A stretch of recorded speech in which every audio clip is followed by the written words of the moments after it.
I'm horse doc, Dr. Gregory Barroza, and today I'm talking horses and discussing this year's Preakness Stakes coming up Saturday, May 15th. The Preakness is the shortest of the Triple Crown racing series at 1 3/16 of a mile. The Derby preceding it was 1 1/4. Most handicappers are calling this a one trainer, two horse race. However, anything can happen in this race. The stakes may be more than an issue of the horses, but more about the integrity of the trainer of the favorites, trainer Bob Baffert. Baffert is a historic trainer with an impeccable record as a thoroughbred trainer. However, are all his races and the results of those races genuine? Well, it's come into play that Medina Spirit won the Derby just 2 weeks ago, and then post-race came up positive for a steroid, pending disqualification in Kentucky. His number 2 horse, Concert Tour, has a flawed race record in that horse had three pre-race, pre-Derby wins, and then came up with a recent third in the Arkansas Derby, signifying that something may be wrong, and that horse has had a significant amount of time off since then. Both horses are being allowed into the Preakness by the Pimlico connections in spite of the Derby disqualification or pending disqualification. There are several unique pre-race screening tests that have been applied, including split drug, meaning independent labs. And that's all being being programmed by the Preakness constituents. What happened to the Derby split sample, the split blood sample that was supposed to be sent out to the lab? Never heard anything more about it and may not have been sent. Well, historically, after winning the Santa Anita Derby back in 2018, Bob Baffert's then leading horse Justify was tested positive for a performance-enhancing drug known as scopolamine. Theoretically, there should have been a sit-down, a disqualification, pending a split sample drug test. The horse was never disqualified. The split sample test was never sent to be evaluated. This was, up till now, the normal procedure for having come up with a positive drug test. Now, currently, Medina Spirit has had his blood values tested twice at Pimlico. Prior to that, in the Derby, he had 2 times the allowable drug levels for a steroid called betamethasone. This steroid is typically a skin cream type of ointment, although it is usually found more in the horse world as an injectable for inside joints, as an anti-inflammatory and pain reliever. So a positive on this drug has caused quite a flurry. The experts can argue the plausibility of the contentions of can a skin cream be applied to a horse that would then enable a double dose within the blood system. I won't comment on that at this particular time. However, this is legendary Hall of Fame trainer Bob Baffert, probably the most decorated trainer in the history of thoroughbred racing. And this is a very lucrative Triple Crown series. There's millions of dollars at stake here for the race results and eventually the breeding rights. Despite Churchill Downs, the site of the Kentucky Derby, announcing the winner's disqualification and Baffert being suspended from racing, in that jurisdiction, Pimlico is allowing Baffert to enter these 2 horses in Saturday's Preakness Stakes race, and they are the 2 favorites, Medina Spirit and Concert Tour.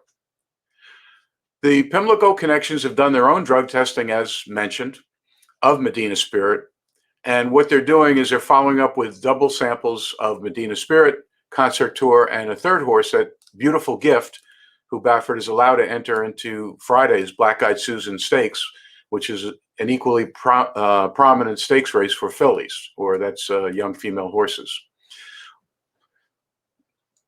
Pre-race samples were taken immediately after the Derby at Pimlico, upon arriving at Pimlico at Medina Spirit.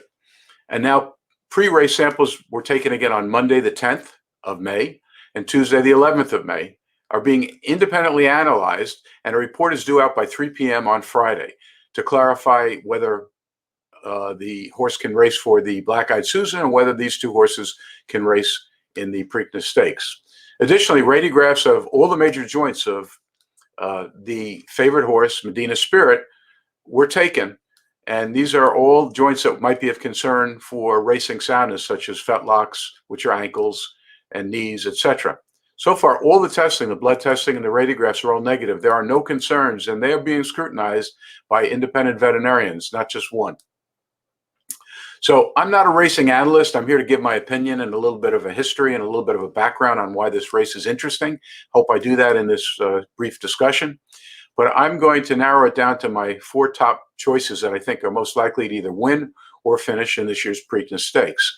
You can go to the program, you can go to TV, and you can watch about all the others. And an outside horse might win. It's not inconceivable. So the Kentucky Derby winner, Medina Spirit, is a favorite for this race at 9-5 odds. He's on post position 3, which is a good position. Remember, there's only 10 horses in this race, whereas there were 20 in the Derby. So there's less traffic. He's trained by trainer Baffert, and Hall of Fame jockey is riding him, John Velazquez. This is my second place choice as far as horses to do well in this race.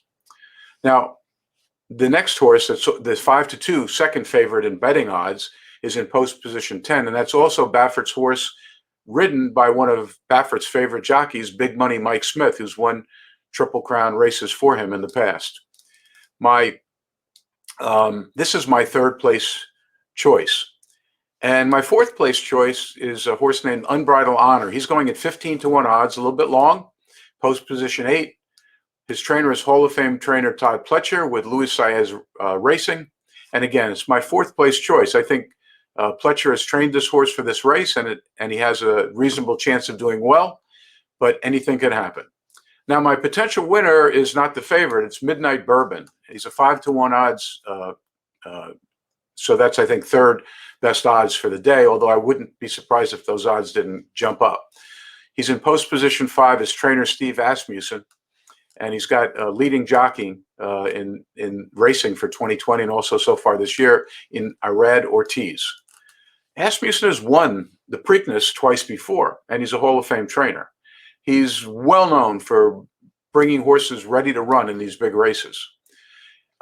His horse is a typical front-running style horse. He likes to take the lead, and he never got that chance for the Derby. He typically, in 3 previous races prior to the Derby, came in 3rd, so he's always in the money. The Derby came in 6th. However, that race had 20 horses. His horse got off to a very bad start, and it was ridden, interestingly enough, by big money jockey Mike Smith. So bad start, trapped in the middle, and he finished strong. So this horse potentially has some ability to jump up, and I think it might be his day. Now, in the past, the 2 Preakness winners that Steve Asmussen has had, both these horses also became Horse of the Year. In 2009, a filly well-known named Rachel Alexander, and in 2007, a well-known stallion named Curlin. Again, remember, anything can happen in a horse race. The results of this year's Preakness may vindicate Baffert, or may further the ongoing suspicions about all this drug reaction. And it may also further complications about racing's future discussions. For example, can Medina Spirit win the Preakness without theoretically any fog of medication, or is the testing flawed? And then if this horse wins the Preakness, can it go on to compete in the Belmont? Will the NYRA affiliates in New York allow that?